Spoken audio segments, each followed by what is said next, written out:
Without any further delay, I would like to bring on my guest, Miss Lorraine Murphy. Thank you, Miss Lorraine. How are you doing? Fine, thank you, and thank you for having me on again. Well, you are delighted to be here on this show. We're going to talk about a lot in this time on my broadcast. Yes, it's time. And let's talk about, let the viewers know a little bit about who you are and what brings us here together. Well, I am Lorraine Murphy. I was the proprietor of a music store in Parkchester. I had that establishment for 29 years. I was fortunate enough to have it grow to the extent that allowed me to bring in well-known artists at that time simply because of my customer base. At that time, we had people who bought CDs and were not able to, let's see, be up close and comfortable with the artists of their choice. So I was fortunate enough to allow that to happen, and that went on for many, many years. And my kids, which are my kids, my children, not the biological ones, but all of the ones in the neighborhood, it was something for them to be proud of, that they could say, I'm up close with an artist. And there were quite a few. And the music business has changed. And I think that's one of the reasons why Clyde, which was a customer of mine at that time, and we used to sit in the store and we used to chit-chat about the business, the industry. At that time, I was fortunate enough not only just to have that business, but to get to know the intricacies of the music business itself. And I felt that it was my place at that time to educate my customers, especially the ones like Clyde who wanted to be involved in the music business, to let them know the do's, the don'ts, the ups, the downs, so that you can be solvent in there and have some longevity. Longevity is the key, and especially for something that you really love to do. You had a passion for this.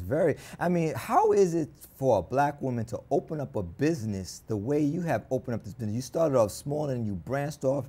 You opened up it was LBM Records, right? LBM, that was started with my sister who passed away 4 years into the business. And was devastating when she passed away because our goal was to have 3 stores. Interesting.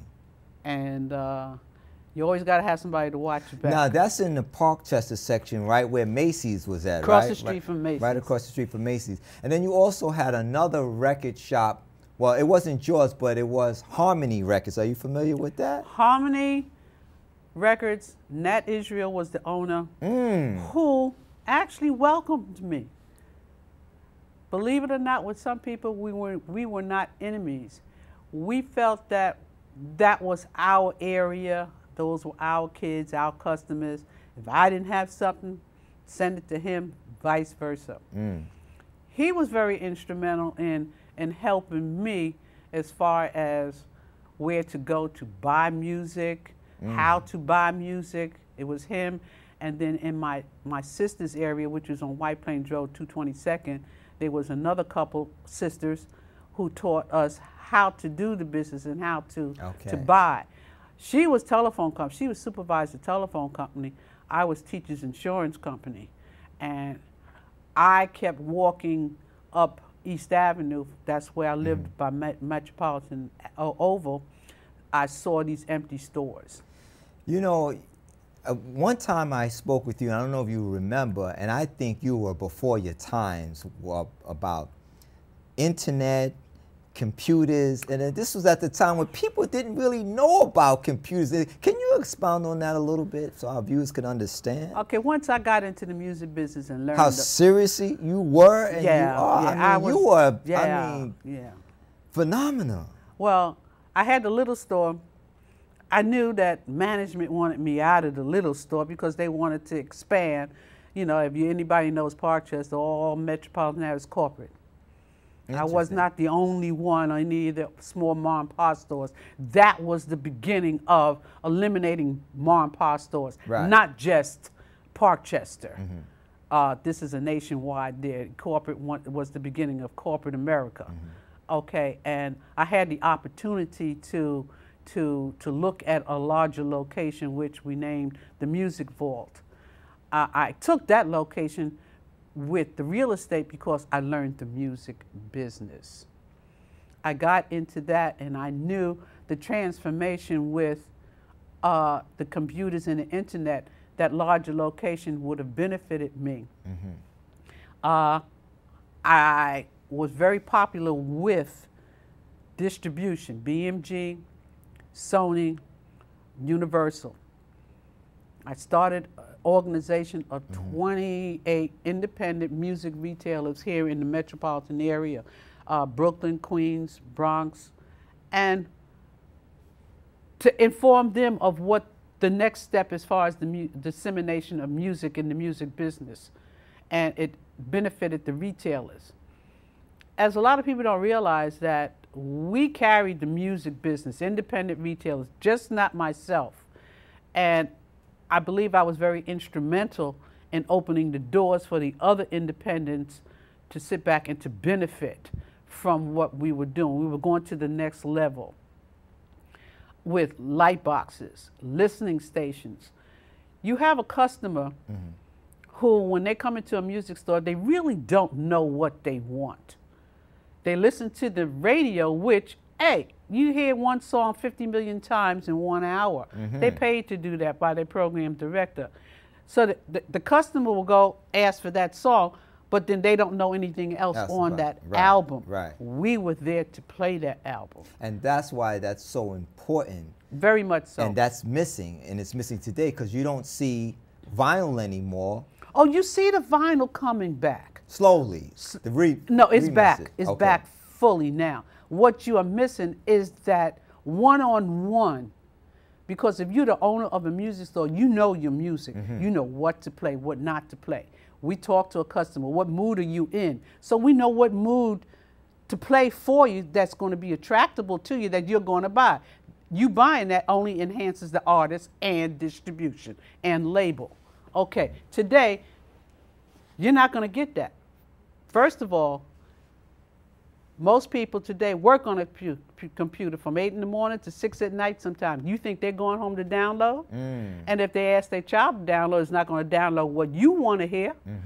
So by them eliminating us, retailers, you took us out of business. Well, how did the major corporations benefit from you guys? Because usually these major corporations always go and copy the ideas from people from the grassroots, snatch their ideas, and they have the money and the power to create what they want to create and never give credit to the small guys. Well, what they did, and they wined us and they dined us. They'll send us to California, they'll send us to Vegas, they'll send us to Istanbul. I even went to Canada. We'll have a conference. Okay? And they'll sit us down and they ask us questions. But at that time, a lot of the retailers, we just opened our mouth. And what we taught them, they converted what we did into the technology of today. This is why you don't find any more independent retailers. This was from Chicago, Detroit, Los Angeles, New York, Atlanta. All of these retailers, they would bring into one place. I'm going to name a few record shops, and I want to see if you remember any of these. Does they come to mind? Downstairs Records. Sure. What is it, Disco Mat? Yes.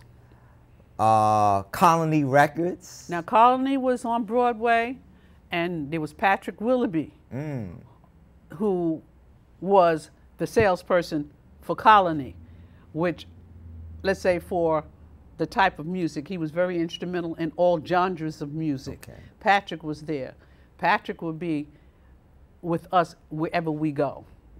If we ever have another session, we will. I will bring that information with me to show or for you to take. That was the coalition that we got together. Well, this is why it's so important that I'm bridging. I'm so honored to have you here. That's why I'm so humble and I'm listening to you, because it's about bridging the gap.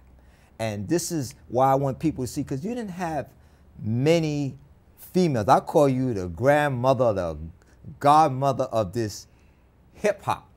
And to see a vision, to see you still here and you exist and you can articulate this, I think this is so key.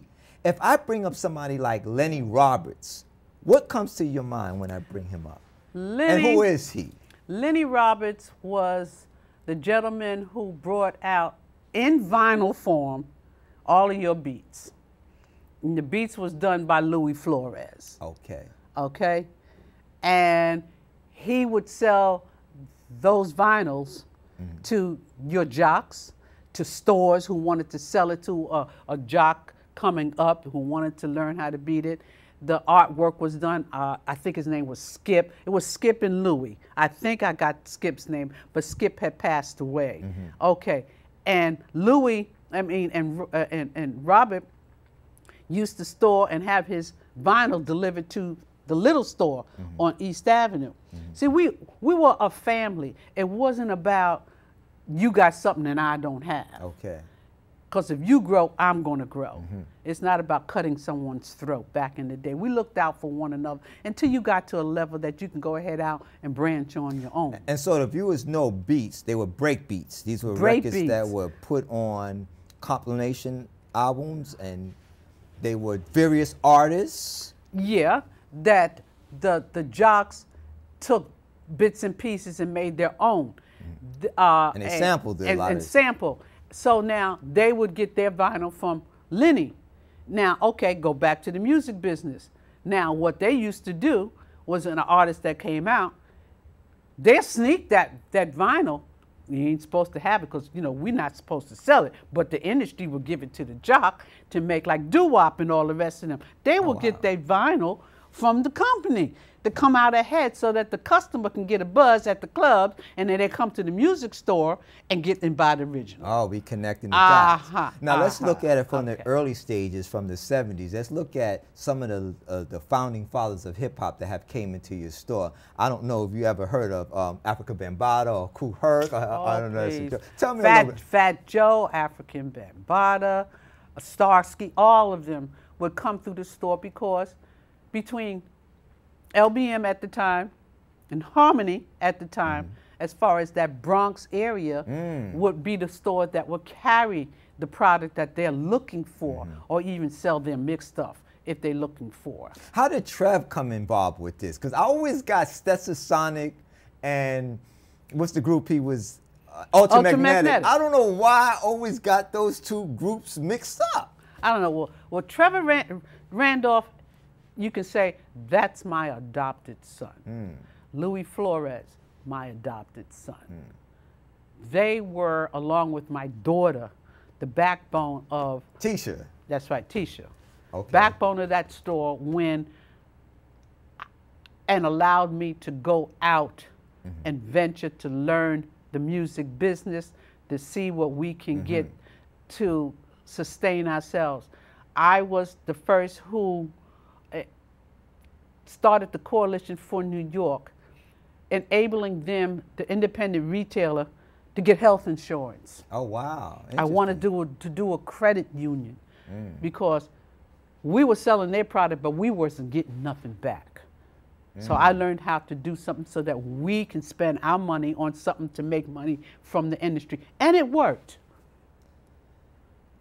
And it worked for us, whereas it allowed us to sustain ourselves, to protect ourselves. And I'll never forget, one of the vice presidents of one of the major distribution, we were sitting in New Orleans, I believe it was. And one of our independent retailers in Chicago had gotten robbed and beat up in his store. Oh, wow. And he went to a hospital in Chicago and was turned down because he had no insurance. Because at that time, the percentage of selling the music wasn't that great for you to sit back and pay an employee and still have money to go outside and to do something else. And this particular vice president said, see, if we had gotten together like Lorraine wanted to, we could have had health insurance. And I did my research, and we had people from different insurance companies, and the major distribution companies let us hold the meetings in their conference rooms. That's interesting, and that's why one of the important things that I try to bring here is a hip hop museum and also try to fight to have health insurance for some of these artists that were, you know, from the past, because a lot of them don't have that. And it's unfortunate, but it's also understanding the music industry, understanding business, and it's not always about material things. It's about, you got to grow one day and get older, and one day you can't do the things that you were able to do, and you need something to keep you going. You need that health coverage, and I think that's important. But I'm going to bring it back, because that music vault after LBM, because I used to go into both record shops, and I just love how you transitioned this, and to be a black woman in that much power, to have so many influenced artists today. You have some pictures here. Just show some of the viewers just a picture or two of some of the people that came into your store for book signing, or artists for their new records that's coming out, and they had, you know, people come in and stand online and... Well, what I did, as you had asked, of that. I took the two that I can carry over here, because I have so many. I remember... And my technical director could probably zoom in on some of these pictures. I was fortunate enough to actually have Shaquille O'Neal. Oh, wow. In Parkchester, and I was fortunate enough to close down East Avenue. Yeah. Zoom in on that bill. That's Shaquille and you right there. Yes, and an old friend of mine, he's passed away. He was Jackie Wilson's road manager, Mr. August Sims. He was there. And all of these kids had up close and personal with Shaquille, and signed a basketball for one of them. And I don't know what's this. And who was that in that picture? Now, this is when I first started out into the music business. I was with Biggie. Look at that. Now get a close-up of that picture. And we were down at, believe it or not, the Plaza Hotel in New York when this was taken. And it was a fun guy. He was a fun guy, really. Is that a good shot of, a good close-up of that? All right.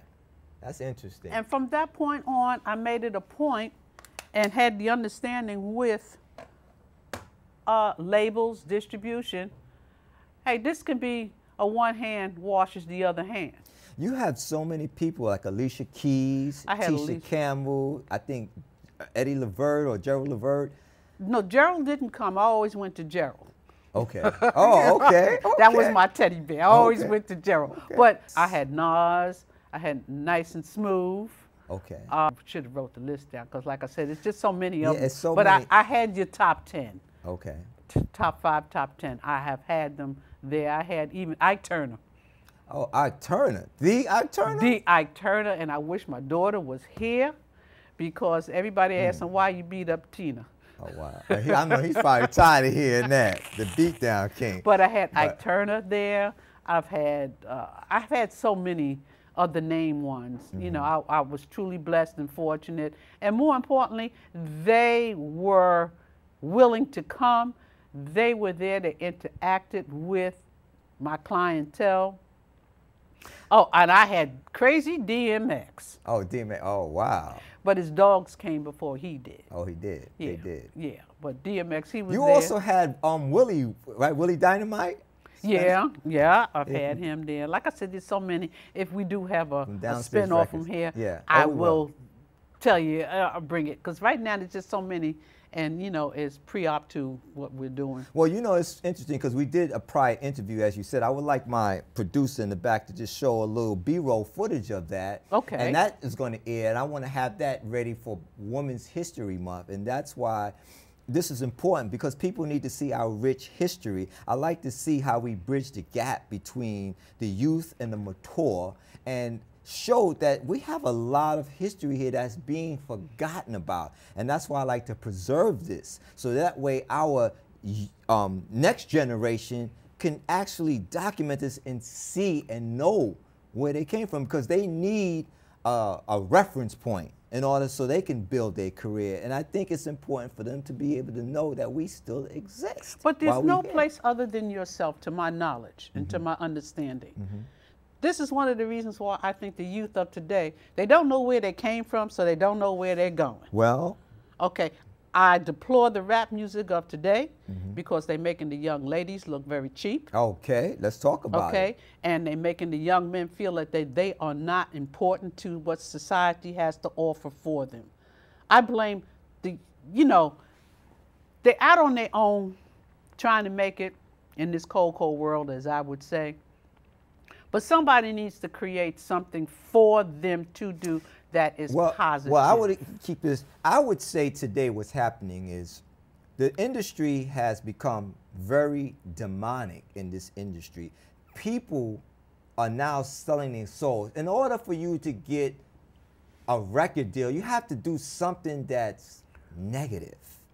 And I mean, at this time, if you don't do something that's very controversial, you're not going to get a deal. People, they feel like people don't really want to hear you. You're too quiet, too soft. We don't want that. We want something that's going to bring violence. We want something like a reality artist. Like they have these reality shows where they cursing, and these reality shows are not really reality. They pre-scripted. But you see, that started years ago in the ultramagnetic days like Trevor and all the rest of them, and they continue. Who I blame are the artists who have made their millions. They can step away from being dictated from major labels. Okay, let's talk about it. You have the money that you can produce something clean, whereas you are attracting the youth, especially the men talking about the females. You have the money. You don't have to rely on major distribution or label. You don't have that many label, and they ain't doing that goddamn great now anyway. Okay? So why can't the ones who have their millions come out with something clean? Let's start something entirely different to bring back our youth instead of preaching a whole lot of garbage to them, letting them go out there acting like they don't have good sense and getting killed. It's so unfortunate that this industry has sold their soul, and you have others like you and I that's trying to preserve and bring back the consciousness and the respect, but there's a strong force that's strategically and very intentional to try to keep this demonic spirit going on in this music industry. It's not just the music industry right now. It's the entertainment. It's all over the world now. It's not even so much the entertainment. At one point in time, I would agree with you. This is every entity of anything in life today. Are you referring to President 45? I don't want to call him Trump because that's not my president. It's just not only him. He just opened the door. It's already been. It's been dormant for so many years. He's just the one to sit back and say, hey, you got the red light, the green light to go. What does make America great again mean? Honor yourself, number one, and honor your fellow man. That's what makes America great. Causing confusion is not going to. And I can't, he just opened the door. It's been dormant for years. Why they don't like anybody, I don't even think they like themselves. Okay? So now when the world has been destroyed, what are you going to do? How are you going to start all over again? I don't know what they're thinking about. I don't know if they're going to another planet, another Earth. They got so much money. It takes too damn long to get there. I mean, I don't understand this. It takes too long to get to the other planet. You would think it's common sense. If you treat people with respect, you're going to get respect. Well, first of all, you have to respect yourself in order to get respect.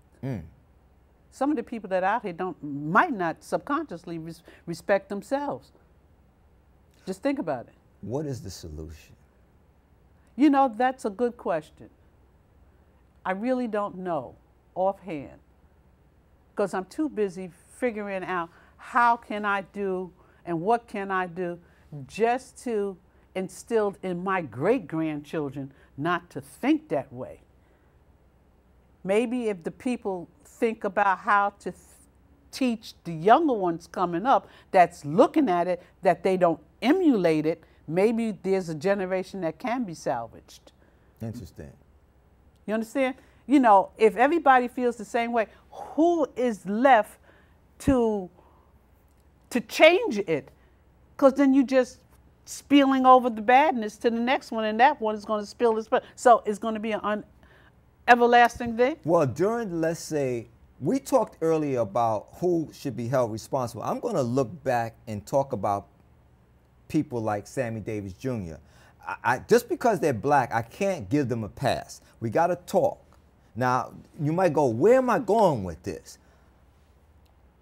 He would be on stage singing with a shot of whiskey in one hand and a cigarette or a cigar in the other hand, singing the Candyman. At some point, there's a transition from disco music, R&B music, jazz music into hip-hop music. Nothing is new under the sun. These were things that should have been corrected. So, in other words, what I'm saying is they should be woken up out of the grave and disciplined again, because it started off small, and this is what we see the result of it today in this generation. Not so much back then and there as raunchy as it is today. It started off small, but it exploded. Okay, exploded not so much to me per se with those individuals, because I look at Louis Armstrong, and he was very adamant about what's going on. Okay. But then they knocked him down, but he was still vocal. Okay, Sammy was the only one outside of what you just said that might have ventured on to the Rat Pack, so to speak, with the whites. Okay, but he still made his point. Okay, then you have... How about Jimi Hendrix? Jimmy, he made his point because he crossed over. He crossed over in music. Okay? As far as the hard rock stuff. And he made a name for himself. Have you ever thought they could have been jealous? Well, okay. Yes. Why do you think now that you have the whites then hopped over to hip hop? They have emulated us. I look at them and say, oh, excuse the expression. They have emulated us to the T. I remember years ago, who was it that, when the disco that came out, and I said they must have been practicing in the basement because they came out with the same tune. Well, you had groups like, let's say R&B, the Jackson. I know we got to wrap this up because I'm my producer, but you had groups like the Jackson 5 and the Osmonds. It was a lot that was a competitive thing thing going Absolutely. on back It's in the always days. been. It's always been from the beginning of time, and it will always be. Well, when you look at it, it's at a point where white children are now using and listening to hip-hop music more than black people are listening to it now and calling each other the N-words. This is what's going on. And I'm sure their grandparents and their parents are turning over going, now, this is not the way white things supposed folks to call the N-word, are they calling the N-word to an African-American, or are they calling each other the N-word, like, yo, N-word? Well, if you look at... Because it's a difference. It's a difference. Well, that's a good statement. It depends. Maybe Eminem might say that to 50 Cent because he feels that connection. They producers and they feel like they could relate to each other. But I'm more or less gearing towards whites saying that to each other, calling each other the N-words. I have, personally speaking, I have not heard a white calling another white the N-word. I've heard whites say, yo, to a black person, like, yo, yeah. But now, what I like to know is if a black call a Spanish a spick, would you like it? I like to know how it would feel if a black call a white a wasp. See, because back in my days, those were the wrong words to say. Absolutely, and you see. But now, and it was, we couldn't freely do it. Now, they might do it upon themselves, like we do it upon ourselves. But now when somebody outside come to say, how is it taken? Are you okay with that, or should they just abolish the word altogether? I think they should abolish it. Okay, then. And this is where I'm going with this.